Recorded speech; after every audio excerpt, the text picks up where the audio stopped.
আজকে তোমাদেরকে শুয়োরের রেসিপি বানিয়ে দেখাবো। প্রথমে তরমুজগুলো একটা পাত্রতা নিবেন, তারপরে বড় একটা হাতুড়ি দিয়ে তরমুজগুলো মিশিয়ে নিবেন।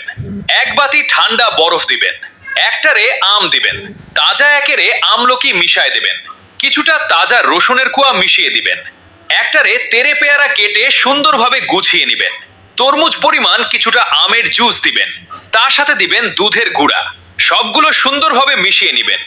মিশিয়ে নেওয়ার পরে কিছুটা অপেক্ষা করবেন, তারপরে এসে ঢাকনাটা উঠিয়ে সুন্দরভাবে মিশিয়ে নিবে।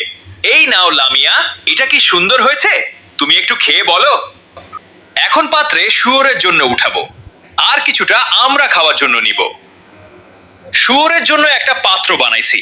ও পাত্রের সারি ভাই, সারি সুন্দরভাবে খাবার দিয়ে দিব।